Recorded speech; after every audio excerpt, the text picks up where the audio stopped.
Hi good morning friends. ಇವತ್ತು ನಾನು ವಿಶೇಷವಾದ ದೇವಿ ದರ್ಶನವನ್ನು ಮಾಡಿಸ್ಬೇಕು ಅಂದ್ಕೊಂಡಿದ್ದೀನಿ ನಿಮಗೆ. ಆ ದೇವಿ ಯಾವುದಪ್ಪ ಅಂದರೆ ಬೆಟ್ಟಳ್ಳಿ ಮಾರಮ್ಮ ದೇವಿ ಎಂದು. ಈ ಬೆಟ್ಟಳ್ಳಿ ಮಾರಮ್ಮ ದೇವಿ ಇರೋದು ಎಲ್ಲಪ್ಪ ಅಂದರೆ ಮೈಸೂರು ಜಿಲ್ಲೆಯ ಟಿ ನರಸೀಪುರ ತಾಲೂಕಿನ ತಲಕಾಡು ಹತ್ತಿರ ಇರುವಂತಹ ದೇವಿ ಇದು. ಟಿ ಬೆಟ್ಟಳ್ಳಿ ಗ್ರಾಮದಲ್ಲಿ ಇರೋದು ಬೆಟ್ಟಳ್ಳಿ ಮಾರಮ್ಮ ದೇವಿ ಎಂದು ಈ ದೇವಿಯ ಹೆಸರು. ಇದೇ ನೋಡಿ ಟಿ ಬೆಟ್ಟಳ್ಳಿ ಮಾರಮ್ಮ ದೇವಿಯ ದೇವಸ್ಥಾನ.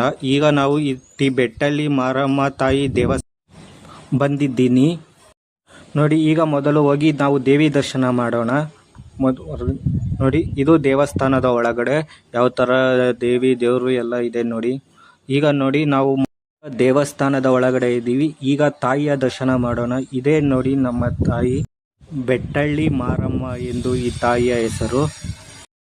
ಟಿ ಬೆಟ್ಟಳ್ಳಿ ಗ್ರಾಮದಲ್ಲಿ ನೆಲೆಸಿದ್ದಾರೆ ಮಾರಮ್ಮ ದೇವಿ. ಅಷ್ಟೇ ಅಲ್ಲ, ತನ್ನನ್ನು ನಂಬಿ ಬಂದ ಭಕ್ತಾದಿಗಳ ಕಷ್ಟವನ್ನು ಈಡೇರಿಸುತ್ತಾ ತಾಯಿ ನಮ್ಮನ್ನು ಕಾಪಾಡು ಎಂದು ಬಂದ ಭಕ್ತಾದಿಗಳನ್ನು ಎಂದೂ ಕೂಡ ನಿರಾಶೆ ಮಾಡದಂತೆ ತನ್ನ ಭಕ್ತಾದಿಗಳ ಕಷ್ಟವನ್ನು ಈಡೇರಿಸುತ್ತಾ ಇಲ್ಲಿ ನೆಲೆಸಿದ್ದಾರೆ. ಅಷ್ಟೇ ಅಲ್ಲ ಸ್ನೇಹಿತರೆ, ಇಲ್ಲಿ ಒಂದು ವಿಶೇಷತೆ ಕೂಡ ಇದೆ. ಬಂದ ಭಕ್ತಾದಿಗಳು ದೇವಿಗೆ ಹರಕೆಯನ್ನು, ದೇವಿ ನಮ್ಮ ಕಷ್ಟವನ್ನು ಬಗೆಹರಿಸು ಎಂದು ಭಕ್ತಾದಿಗಳು ಹರಕೆಯನ್ನು ಹೊತ್ಕೊಂತಾರೆ. ದೇವಿ ನಮ್ಮ ಕಷ್ಟವನ್ನು ಬಗೆಹರಿಸಿದರೆ ನಿನಗೆ ಕೋಳಿ ಮತ್ತು ಕುರಿ ಬಲಿ ಕೊಡ್ತೀನಿ ಎಂದು ಹರಕೆಯನ್ನು ಹೊತ್ತುಕೊಂಡು ಭಕ್ತಾದಿಗಳು ಬರುತ್ತಾರೆ. ತನ್ನ ಭಕ್ತಾದಿಗಳ ಕಷ್ಟವನ್ನು ನೀಗಿಸಲಿ ಎಂದು ದೇವಿ ಇಲ್ಲಿ ನೆಲೆಸಿದ್ದಾರೆ. ಅದೇ ಥರ ಭಕ್ತಾದಿಗಳು ತಮ್ಮ ಕಷ್ಟ ತೀರಿದ ಮೇಲೆ, ಭಕ್ತಾದಿಗಳ ಕಷ್ಟ ದೇವಿ ತೀರಿಸಿದ ಮೇಲೆ ಭಕ್ತಾದಿಗಳು ಬಂದು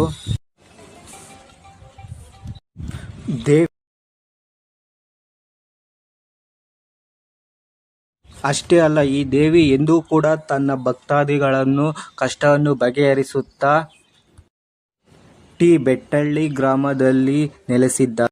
ಅಷ್ಟೇ ಅಲ್ಲ, ಇದು ತುಂಬ ಪ್ರಸಿದ್ಧವಾದ ದೇವಸ್ಥಾನವಾಗಿದ್ದು ದೇಶ ವಿದೇಶದಿಂದ ಕೂಡ ಈ ದೇವಸ್ಥಾನಕ್ಕೆ ಭಕ್ತಾದಿಗಳು ಬಂದು ದೇವಿ ದರ್ಶನ ಮಾಡಿ ತಮ್ಮ ಇಷ್ಟಾರ್ಥಗಳನ್ನು ಬಗೆಹರಿಸಿ ಎಂದು ಬೇಡಿಕೊಳ್ಳುತ್ತಾ ತನ್ನನ್ನು ನಂಬಿ ಬಂದ ಭಕ್ತರ ಕಷ್ಟಗಳನ್ನು ಬಗೆಹರಿಸುತ್ತಾ ಅವರಿಗೆ ದರ್ಶನ ಕೊಡುತ್ತಾ ಇಲ್ಲಿ ನೆಲೆಸಿದ್ದಾರೆ ಮಾರಮ್ಮ ದೇವಿ. ಅದೇ ಥರ ನೋಡಿ, ಇದು ಗಂಬ ಪೂರ್ತಿ ಈಗ ಟೆಂಪಲ್ನ ದರ್ಶನ ಮಾಡ್ತಾ ಇದ್ದೀರಾ. ಇದೇ ನೋಡಿ ಬೆಟ್ಟಳ್ಳಿ ಶ್ರೀ ಮಾರಮ್ಮ ದೇವಿ ಸನ್ನಿಧಿ.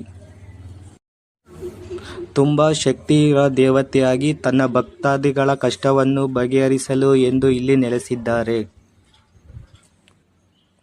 ನೋಡಿ. ಈಗ ಪೂರ್ತಿ ದೇವಸ್ಥಾನದ ದರ್ಶನ ಮಾಡ್ತಾ ಇದ್ದೀರಾ. ಇದೇ ನೋಡಿ ಮಾರಮ್ಮ ದೇವಿ ದೇವಸ್ಥಾನ ನೋಡಿ. ಇದೇ ಮಾರಮ್ಮ ದೇವಿ ದರ್ಶನ ಕೂಡ ಮಾಡಿದ್ರಿ. ಸೊ ಅದೇ ಥರ ಇಲ್ಲಿ ನೋಡಿ, ಇವಾಗ ತೆಂಗಿನಕಾಯಿ ಅಂದರೆ ತೆಂಗಿನಕಾಯಿ ಹೊಡೆದು ಪೂಜೆ ಮಾಡುವ ಸ್ಥಳ ಇದು. ತನ್ನ ಭಕ್ತ ಆಸೆನ ಈಡೇರಿಸಲಿ. ನಾವು ಕೂಡ ಈ ದೇವಿ ದೇವಸ್ಥಾನಕ್ಕೆ ಬಂದು ಹರಕೆನ ಹೊತ್ಕೊಂಡಿದ್ವಿ. ನಮ್ಮ ಕಷ್ಟವನ್ನು ಬಗೆಹರಿಸಿದ ಈ ತಾಯಿಯ ಹರಕೆ ಕೊಡೋಣ ಎಂದು ನಾನು ಬಂದಿದ್ದೇನೆ. ಇನ್ನೊಂದು ಸಲ ಹೇಳುತ್ತಿದ್ದೇನೆ, ಈ ದೇವಸ್ಥಾನ ಇರೋದು ಎಲ್ಲಿ ಎಂದರೆ ಮೈಸೂರು ಜಿಲ್ಲೆಯ ಟಿ ನರಸೀಪುರ ತಾಲೂಕಿನ ತಲಕಾಡು ಹತ್ತಿರ ಇರುವಂತಹ ಟಿ ಬೆಟ್ಟಳ್ಳಿ ಗ್ರಾಮದಲ್ಲಿ ಸ್ವಲ್ಪ ದೂರ ಬಂದರೆ ಈ ದೇವಿ ದೇವಸ್ಥಾನವಿದೆ. ಫ್ರೆಂಡ್ಸ್, ನೀವು ಕೂಡ ಒಂದು ಸಲ ಈ ದೇವಿ ದೇವಸ್ಥಾನಕ್ಕೆ ಭೇಟಿ ನೀಡಿ ತಮ್ಮ ಕಷ್ಟ ಏನೇ ಇದ್ದರೂ ಕೂಡ ಬಗೆಹರಿಸುತ್ತಾ ಈ ಸ್ಥಳದಲ್ಲಿ ನೆಲೆಗೊಂಡಿದ್ದಾರೆ ಶ್ರೀ ಮಾರಮ್ಮ ದೇವಿ. ಇದಾಗಿತ್ತು ಇವತ್ತಿನ ನನ್ನ ದೇವಸ್ಥಾನದ ವಿಶೇಷವಾದ ಅನುಭವ. ಮುಂದಿನ ವಿಡಿಯೋದಲ್ಲಿ ಸಿಗೋಣ ಫ್ರೆಂಡ್ಸ್. ಹೀಗೆ ನಮ್ಮ ಚಾನಲ್ಗೆ ಲೈಕ್ ಮಾಡಿ, ಸಪೋರ್ಟ್ ಮಾಡಿ, ಶೇರ್ ಮಾಡಿ, ಸಬ್ಸ್ಕ್ರೈಬ್ ಮಾಡಿ. Thank you.